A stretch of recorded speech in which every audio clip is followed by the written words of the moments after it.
This is On Point with Miss Britt, bringing you Week 9 college football recap. Now, first, I'm going to talk about the first college football playoff rankings that just were released on Tuesday. And in my opinion, they got it right. Now, the only thing that I will dispute is Clemson at number 4. I think Michigan should be at number 4. But then again, you know, Georgia and Tennessee, they're getting ready to play this weekend. So the rankings are going to change depending on who wins. So it don't even matter. Michigan will break that top 4 after this weekend anyway. So everybody calm down, have a seat. They did get it right. Tennessee's at 1, OSU's at 2, Georgia's at 3, Clemson's at 4, Michigan is at 5, and Alabama's at 6. Now, and then we got TCU at 7, Oregon at 8, and USC at 9, and LSU at 10. Now, excuse me, but how is LSU at 10 when they be getting blown out? I just don't get that. Now, that's a little crazy to me. And honestly, I think TCU is better than Alabama. They should be in that number 6 spot. But we'll see how things play out. There's still a lot of big games the rest of the season, so we'll just see how it plays out. But I said what I said. You know, I already, addressed this on Facebook because some people were mad, and I don't see why you're mad about this. Like, for one, I don't even want OSU to be ranked number 1. And at the end of the day, who freaking cares about the ranking as long as we make the freaking playoffs?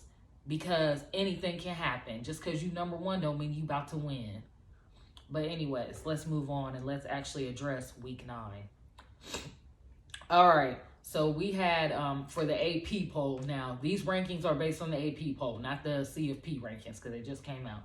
So week 9, we had former AP number 1 Georgia versus Florida. Georgia pulled away late in the game. Dewan Edwards and Kenny McIntosh ran for 2 touchdowns each.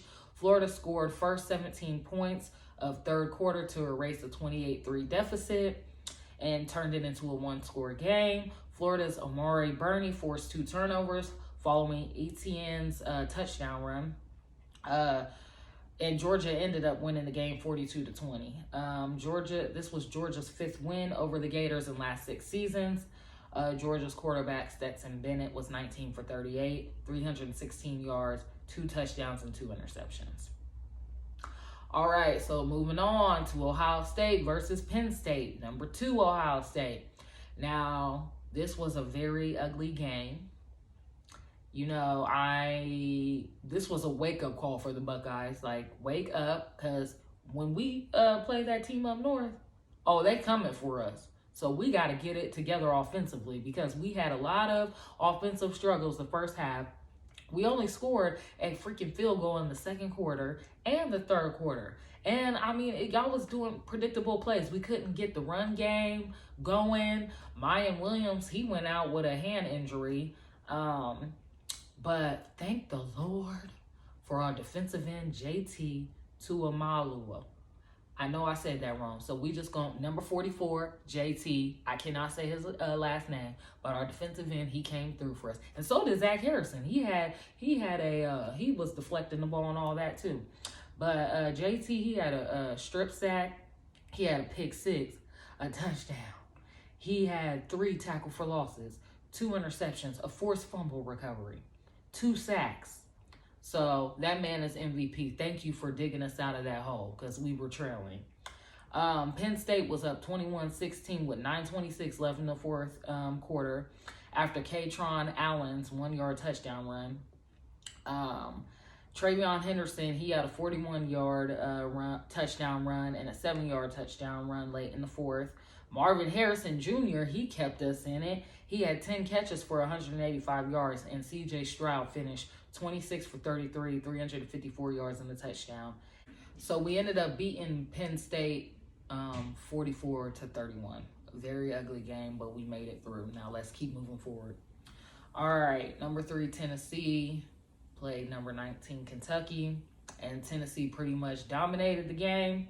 Jalen Hyatt had 2 touchdowns for 55 yards and he had a 55-yard touchdown pass and a 31-yard touchdown pass. Princeton Fant, Tennessee's Princeton Fan had a 2-yard touchdown run.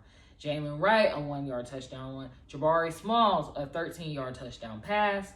Kentucky couldn't get the offense rolling, only scored once in the first quarter. With the missed field goal, Will Levis, Kentucky's quarterback, Will Levis, he threw 3 picks. And Hendon Hooker, the Heisman frontrunner, he was 19 for 25, 245 yards, 3 touchdowns, and a rushing touchdown. Tennessee smacked Kentucky 44-6. All right, number 4, Michigan against their in-state rivals, Michigan State. Michigan ended a 2-game losing streak against their in-state rival. They beat them 29-7. Blake Corum ran for 177 yards and 2 touchdowns. Jake Moody made 5 field goals, and J.J. McCarthy was 15 for 25, 167 yards, and a touchdown.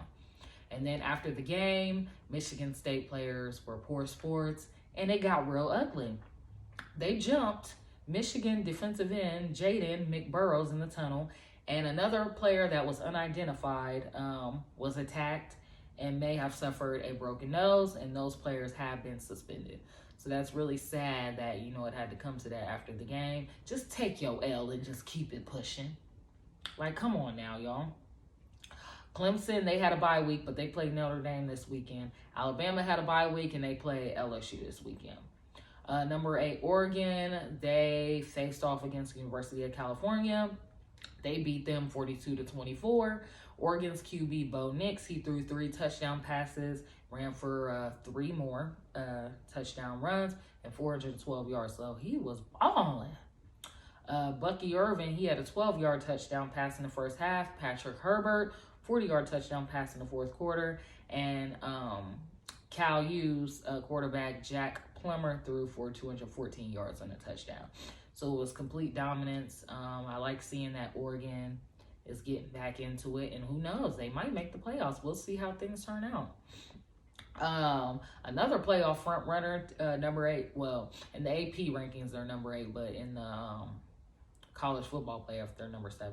TCU defeated West Virginia 41-31. TCU's quarterback, Max Duggan, he threw 3 touchdown passes. Kendre Miller ran for 120 yards and a touchdown. So yeah, they're a really good contender. Watch out for TCU. Number 10, USC versus Arizona. They had a bye week last week, and before that, they bounced back from a loss against Utah, and they ended up being Arizona 45-37. Quarterback Caleb Williams threw a career high of 411 yards and 5 touchdowns. So we had some upsets this week. We had number 22, Kansas State versus number 9, Oklahoma State. And y'all, it was a massacre. It was sad. Kansas State really beat Oklahoma State 48-0. Like, seriously?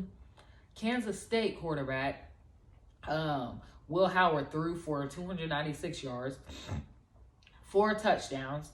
Kansas State Deuce Vaughn ran for 158 yards and a touchdown. Cade Warner caught 5 passes for 97 yards and a touchdown. Malik Knowles, 8 catches and 113 yards. So, yeah, they completely destroyed them. It was sad. Louisville versus number 10, Wake Forest. Louisville's defense forced 8 turnovers, returning 2 for touchdowns, and they had 8 sacks. 6 of those turnovers came in the third quarter and turned a 14-13 halftime deficit into a 34-point lead. So Louisville destroyed Wake Forest 48-21. Yeah, after halftime, it was a wrap. UCF beat number 20 Cincinnati 25-21, and Jackson State beat their rival Southern University 35-0. And then Miami defeats Virginia Tech in overtime without scoring a touchdown. I mean, all they did was score field goals the entire game. It was sad. All right, you guys, I can't wait. We're week 9. We're heading into week 10, so, we're slowly creeping up. The season is getting close to ending, so we'll see how these next couple of weeks turn out because we got some big games. I'm excited to see Tennessee versus Georgia. I'm sure that's going to be an epic battle, and so I can't wait. So I'm out.